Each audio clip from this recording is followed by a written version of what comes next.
Vem pra cá, vem pra cá, vem pra cá. Olha esse Enem, olha esse Enem. Então, fala, gente. Beleza? Tranquilo? Maravilha. Deixa eu me apresentar. Sou Adriano, professor de Biologia aqui do nosso grande objetivo.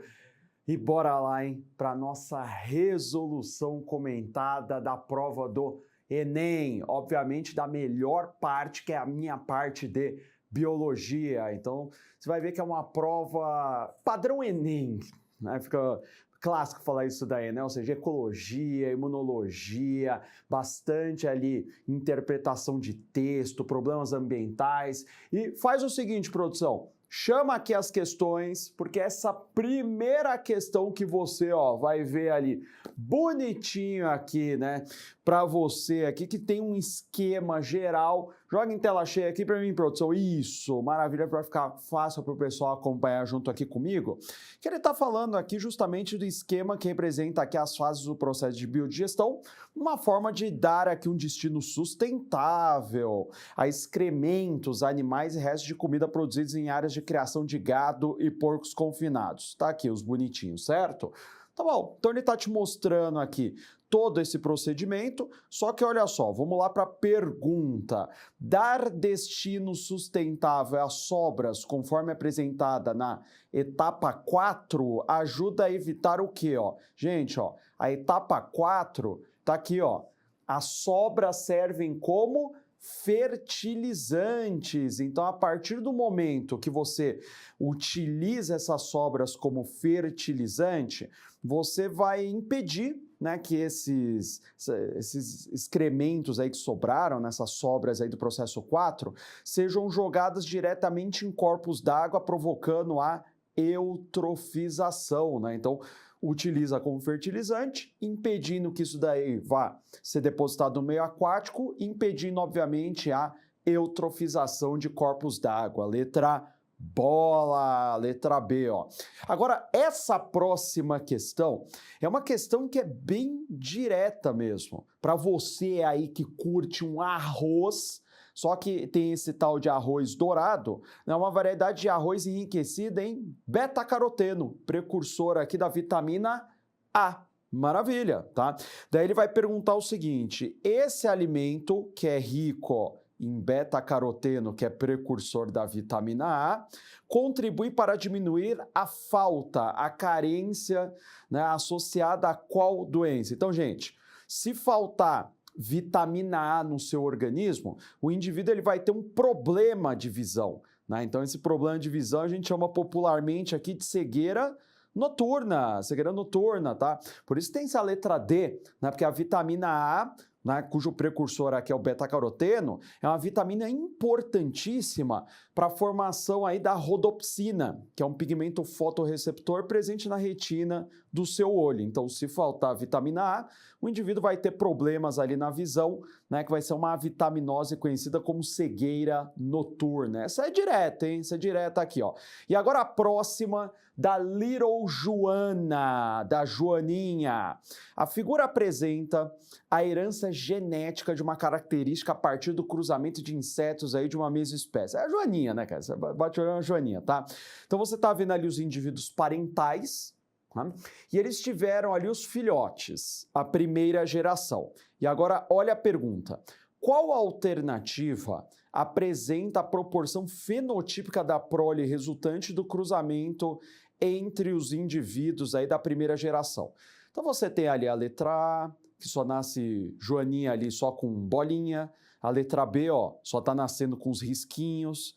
Na letra C, só tá nascendo Joaninha com bolinha e risquinho. Na letra D, nasce Joaninha que só tem a bolinha ou que só tem um risquinho. E na letra última, nasce uma Joaninha com bolinha, outra com risquinho e duas outras ali com bolinha e risquinho. Então, o que você tinha que perceber nessa questão?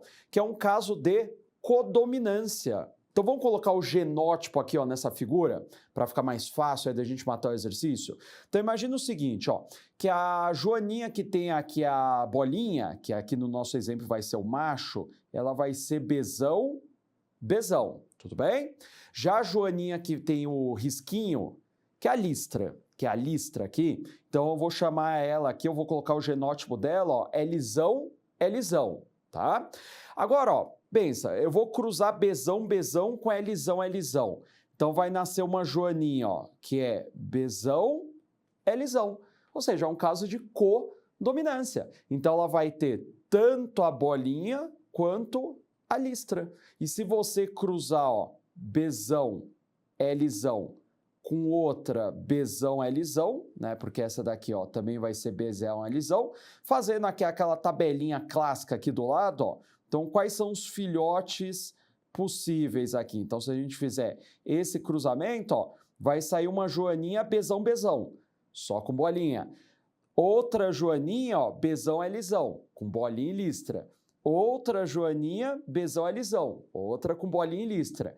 E a última Joaninha, Lzão, Lzão, só com a listra. Então, você espera aqui que nasça, ó, uma Joaninha só com bolinha, outra Joaninha só com a listra e duas Joaninhas aqui com a bolinha e a listra, que bate justamente aqui, ó, na letra última, na letra E, que você já está vendo a resolução aqui, ó, que a gente já até fez aqui o quadrinho do cruzamento bonitinho aqui, dando a letra E, né? Então, dá a proporção de uma aqui só com a bolinha, o círculo escuro, uma só com a listra e duas ali com o círculo escuro, a bolinha e a listra. Agora, próxima questão. Questão aqui bonitinha, viu? Uma questão que você tem que interpretar bem, ó. Então vamos ler com atenção aqui esse texto aí que já está aparecendo aí para você, ó. A maioria dos seres vivos tem um relógio biológico, que é o ciclo circadiano, que regula as mudanças metabólicas e comportamentais de acordo com um ciclo de 24 horas de rotação da Terra. Em 2015, você não era nem nascido, um artigo publicado na revista Science Advances mostrou ser possível a transferência. Então, ó, vamos ler com atenção agora, hein, ó. Dos genes do relógio circadiano da cianobactéria, vixe Maria, ó, Syncytiococos elongatus, é isso aí, eu vou chamar de elongatus, para o genoma da bactéria Escherichia coli, um organismo não circadiano. Então, o que eu vou fazer aqui na verdade? Eu vou pegar um gene da elongatus e eu vou colocar na Escherichia coli. Então, a Escherichia coli, ela vai virar transgênica, tá? E o que vai acontecer? Ela vai começar a apresentar o ciclo circadiano da elongatus. Então, é isso que a gente tem que imaginar nesse exercício, ó. Porque agora, a pergunta.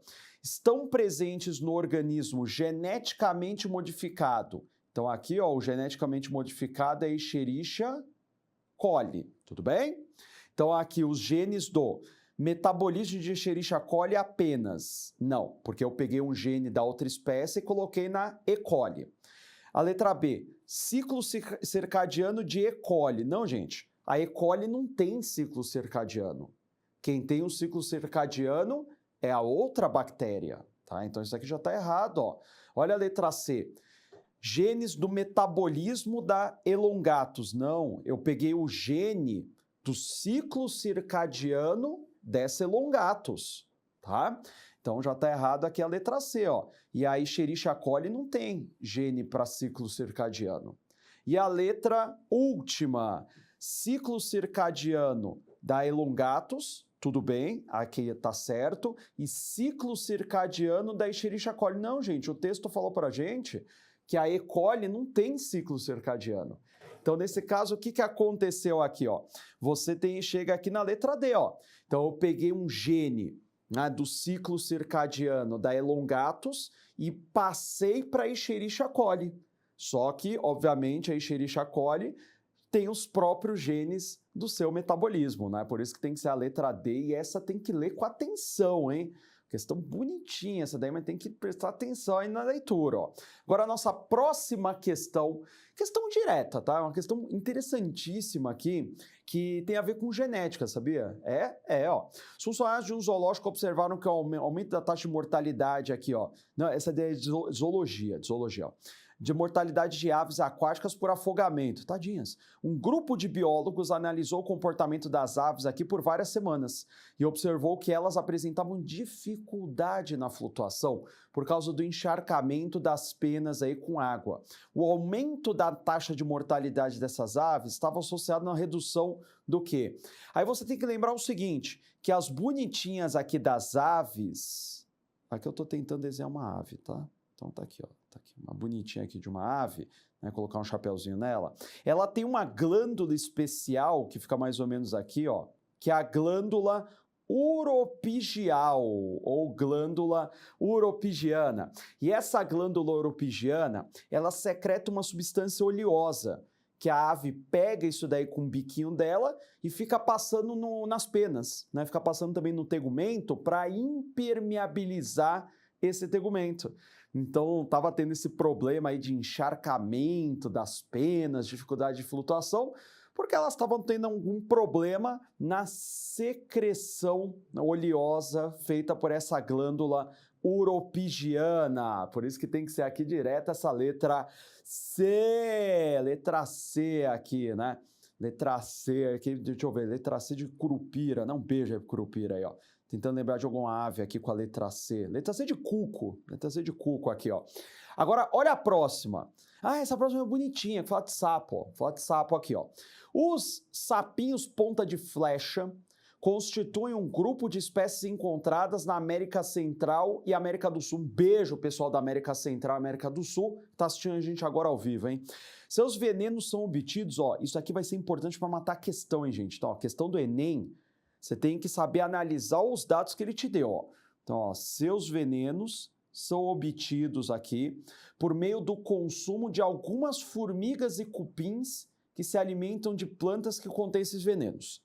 Então, o sapo, ele só é venenoso porque ele come formiga e cupim que pegaram veneno dessas plantas, tá? Isso que vai matar a nossa questão, ó.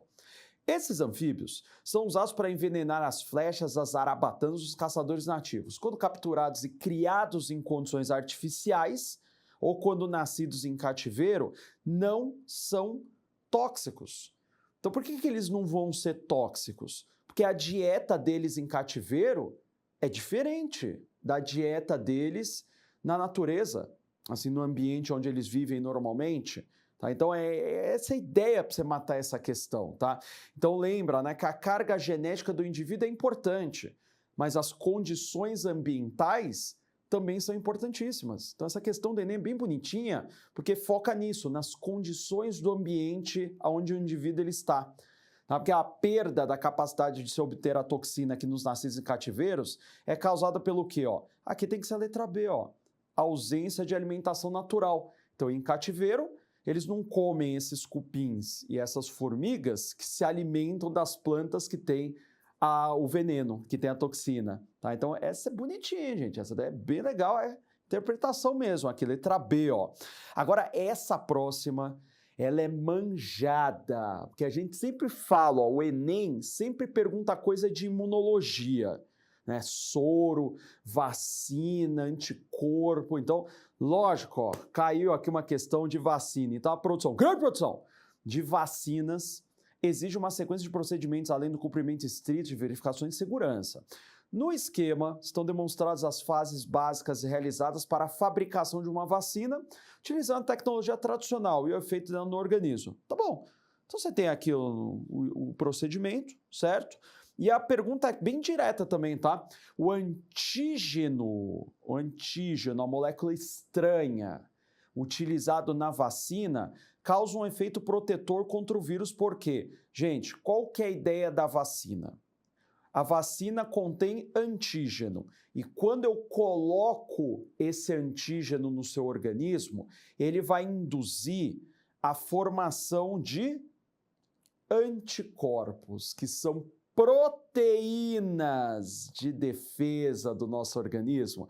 São proteínas neutralizadoras aqui no nosso organismo. E além disso, não se esqueça, né, que a vacina também estimula ali a formação de células de memória imunológica. Mas essa questão é muito direta mesmo, por isso que dá a letra D de direto, né? Então, o antígeno aqui da vacina induz aqui a formação de anticorpos no nosso organismo, que nada mais são do que proteínas neutralizadoras. Agora a nossa próxima questão aqui, ó. Questão aqui bem bonitinha, mas que fala de um problema sério, hein? Problema sério, ó. Bonitinha porque eu gosto do cerrado, tá? Cerrado é um bioma lindo, caracterizado por apresentar ampla e natural diversidade aqui de espécies vegetais. Só que tem um porém, né? Nos últimos tempos, né, o ser humano vem modificando esse cenário pela inserção, ó, de espécies exóticas, hein? Plantas exóticas nesse ambiente. Então, exemplo disso aí é uma praga, que é o capim gordura, nativo aí do continente africano. Um beijo aí, pessoal da África que está assistindo a gente agora ao vivo, aí em Angola, principalmente, e utilizado aqui nesse tipo de ecossistema como forma de pastagem. Então é importante ressaltar que essa espécie vegetal é capaz de se espalhar, ó, de virar praga, tá? Por grandes áreas devido à sua agressividade e poder competitivo. Então aí que está o problema, né? Porque quando você traz esse capim gordura para o cerrado, como ele tem uma multiplicação muito rápida, ele vai competir com as nossas espécies nativas e a chance dele ganhar nessa competição é altíssima. Então ele vai perguntar exatamente isso. Em longo prazo, a ação aí, né, do ser humano de introduzir, né, esse capim gordura, essa espécie exótica, pode gerar qual consequência? Aqui, gente, é uma redução significativa da biodiversidade vegetal do cerrado, ou seja, diminuir as espécies nativas desse bioma, né? Então tem que ser aqui a letra D, né? Então espécie exótica, né? Sempre vai fazer isso daí, né? Vai entrar ali no novo ambiente e vai competir com as espécies nativas. Às vezes elas perdem, mas aqui nesse exemplo a espécie exótica está ganhando, lembra? 7-1, né? Nem fala, né? Então vamos para a próxima aqui, ó. Vamos para a próxima. Não vamos deixar eles ganhar não, tá? Olha a próxima aqui, ó. Nossa, essa próxima aqui ela é bem criativa. Monstro de Gila. Ah, pessoal, eu não sei o que é isso. Nem eu. Né? Ah, ele fala aqui, ó. Um lagarto encontrado em um deserto. Pronto, acabou. Ó. Eu preciso dessa palavra aqui, tá, gente? Ó, deserto. Dos Estados Unidos. Apresenta adaptações aqui, tudo bem. Então, o que vai me interessar é a palavra deserto, certo? Daí a pergunta, ó. Considerando que animais de um mesmo grupo taxonômico, réptil pode ser, né? Podem apresentar características adaptativas semelhantes em ambientes similares a deserto, lembra da palavra-chave ali, deserto? Onde seria mais provável encontrar lagartos com essas características no território brasileiro? Gente, ó, desses nossos grandes biomas aqui, qual deles se assemelha mais ao deserto que ele citou ali no texto?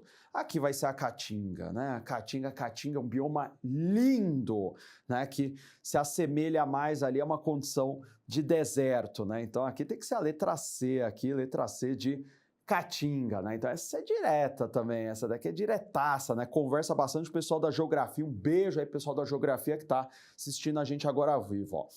Ó, tem essa daqui que é bem legal, essa questão aqui ela é bem criativa, né? Que falam sashimi, filé de peixe cru, de baiacu, é uma iguaria muito apreciada no Japão. Um beijo, pessoal do Japão que tá assistindo a gente ali. Porque tem objetivo no Japão, viu, gente? Talvez vocês não saibam, mas existe mesmo objetivo no Japão, ó. Entretanto, sua ingestão pode causar a morte. Esse negócio é bem sério, tá? Por parada respiratória, pois esse peixe contém uma potente neurotoxina termoestável. A Vixe, é difícil falar esse nome. Tetrodotoxina. Nossa, é difícil falar esse nome, né? Que é produzida e armazenada... Ah, aqui, ó. Essa toxina hardcore, ela vai ser produzida e guardada, armazenada nas gônadas e nas vísceras desse baiacu. Que ação poderia evitar essa intoxicação? Ó, não adianta nada criar ele em cativeiro, porque ele vai ter a toxina do mesmo jeito. Realizar pesca com rede. Não adianta nada, tá? Ele vai ter a toxina do mesmo jeito, tá? Consumir peixes cozidos ou fritos. Não, porque a toxina, ela é termoestável. Mesmo que você cozinhe, frite ele, a toxina, ela consegue suportar altas temperaturas porque ela é termoestável, tá? E preparar o peixe em condições adequadas de higiene, isso daí é sempre bem-vindo, né? Mas não vai adiantar nada porque a toxina ainda vai estar nele, tá? Então o que você tem que fazer? Você tem que saber como fazer o corte do baiacu. Então para quem manja mesmo assim de fazer corte assim, né, de baiacu, saber exatamente o jeito de cortar ele, porque nesse corte você não pode danificar a gônada e nem as vísceras, porque se você cortar a gônada e cortar a víscera, o veneno ele se espalha pela carne. Então tem que ser aqui a letra última, essa é criativa, hein? Ó. Manusear o peixe sem provocar um rompimento dos órgãos internos, né? Letra E, ó. Isso é legal, hein? Isso é legal, ó. Agora, essa próxima aqui é fácil, né? Porque ele fala deficiência dessa enzima aqui, ó. Lipase ácida, tá? Causa uma doença em que um portador aqui apresenta células que não degradam colesterol esterificado, nem triglicerídeos, resultando num depósito desses compostos em diversos órgãos, principalmente no fígado. Tá bom. Então você viu que é um problema, ó, nessa enzima, tá? Daí a pergunta aqui, ó. Essa doença resulta da insuficiência funcional de qual estrutura celular? Gente, ó, ele falou aqui no texto que essa enzima ela serve para degradar, não é? Ele fala aqui, não, até colocar a palavra aqui, ó, degrada colesterol esterificado e triglicerídeos, tá? Então, qual dessas organelas atua justamente na degradação de substâncias, na digestão de substâncias dentro da célula? Lisossomo, tá? Então, é uma enzima lisossômica, que está com problema aí nesse exercício, então ela não está conseguindo degradar direito aí, né, o colesterol e os triglicerídeos, tá? Então é direto, né? Falou de degradação ali, já pensa em lisossomo, que é especializado em quebrar as coisas dentro da célula. Letra A, né? Letra A, ó. Essa daqui é fácil, tá? Essa questão aqui é uma questão também manjada de Enem, né? De pegar ali problemas ambientais e fazer uma questão. Bonitinha essa daqui, ó. Ele está falando justamente do CO2, né? Do gás carbônico, né? Que a quantidade de gás carbônico na atmosfera na Terra aumentou, né? Aumentou ainda mais, né? 50% aqui. Então, esse é o contexto da questão, né, que ele está falando justamente aqui desse aumento da quantidade de CO2 na atmosfera. E olha a pergunta, hein? Olha a pergunta, ó. Qual ação mitigadora auxilia na remoção desse CO2 presente na atmosfera, reduzindo seus níveis? Então, isso daqui, ó, tem muito a ver com o ciclo do carbono. Então, você tem aqui o CO2, certo? Como é que eu faço para retirar esse CO2 da atmosfera? Pede ajuda para plantinha. Pede ajuda para as plantas, né? Porque as plantas, elas fazendo fotossíntese, elas vão pegar esse CO2 da atmosfera e incorporar em sua matéria orgânica. Então, qual alternativa aí tem a ver, né, com essa explicação que eu acabei de dar agora aí para vocês? Planta mais árvore. Plantar mais árvore aí, porque você aumenta a taxa de fotossíntese e aumenta a captura de CO2 do ambiente, né? Então, essa daqui é direto também, gente, né? Letra A, né? De plantar árvore. Plantar árvore ali, ó. E olha a próxima aqui, ó. Essa próxima aqui é bonitinha, tá? Que ele fala, as cangas são ambientes resultantes da atuação ao longo de milhões de anos de chuvas, enxurradas, calor e vento aqui em rochas ricas em ferro. São compostas de até 90% de óxido de ferro e contêm solos muito ácidos, rasos, com reduzido índice de fertilidade, aqui temperaturas que atingem quase 70 graus na superfície. Nossa, seu lugar quente, né? Ao contrário do que se imagina, esse tipo de ambiente abriga comunidades de plantas e animais com elevado número de espécies de distribuição restrita. Então você viu que ele te deu esse contexto, cara, que deve ser dificílimo alguém viver nesse local. 70 graus, é muito quente, você tem aqui, né, uma alta quantidade de óxido de ferro, solo muito ácido. Então você está percebendo que é um ambiente mais restrito, é um ambiente mais peculiar. Então somente algumas espécies, né, mais adaptadas a esse ambiente que conseguem viver lá. Tá? Então pensando nesse contexto, ele pergunta, a seleção adaptativa nesse ambiente favorece a ocorrência do quê? De espécies endêmicas, porque espécies endêmicas são espécies ali que estão muito bem adaptadas a sobreviver em locais ali com condições bem peculiares, com condições bem específicas, como a que ele descreveu aí nesse texto, tá? Então, por isso que tem que ser aqui a letra C, ó. Agora, essa próxima questão, bonitinha, tá? O ácido úsnico é retirado de líquens e foi testado contra diversas espécies conforme o quadro. Então, ó, baixa eficiência contra o Aedes aegypti, média eficiência contra o bacilo de Koch, né? Alta eficiência contra moluscos aquáticos, média eficiência aqui contra pernilongo, ineficiente contra vermes plateumintos. Então parece que isso aqui que vai ajudar a resolver a nossa questão, não é? Porque ele vai perguntar o quê? Ó? O ácido úsnico mostrou-se mais indicado para o controle do quê? Gente, ó, o negócio aqui vai matar molusco aquático. E agora, olhando nas alternativas aqui, qual dessas doenças você tem um molusco no meio do caminho? Esquistossomose. Esquistossomose é que a gente tem o caramujo, que é o molusco, como hospedeiro intermediário da esquistossomose. Então, se você mata o caramujo, você quebra o ciclo ali da esquistossomose. Por isso tem que ser a letra A, tem que ser a letra A, né? Essa daí também é direta, hein? Direta aqui, ó. E essa última aqui, é uma questão aqui mais técnica de fotossíntese, que ele fala, ó, plantas e algas realizam fotossíntese oxigênica para a síntese de matéria orgânica, para isso utilizam aqui o ATP e a nicotinamida anenina de nucleotídeo fosfato reduzido. Vixe, nessa coisa aí, ó. Já algumas bactérias fotossintetizantes não apresentam cloroplastos de clorofila, mas um pigmento denominado bacteroclorofila. Esses procariontes, ó, qual que é a diferença? Realizam a fotossíntese anoxigênica, um processo de síntese de matéria orgânica utilizando, ó, o CO2 e a diferença, ó. Elas não utilizam água, elas utilizam H2S, porque as nossas plantinhas, quando fazem fotossíntese, elas vão utilizar H2O, né? Lembra da fórmula da fotossíntese? CO2 mais água na fotossíntese das plantas. Só que aqui dessas bactérias estranhas, elas utilizam CO2 e H2S. Então, acho que talvez, ó, já tenha até dado a resposta para vocês aqui, hein?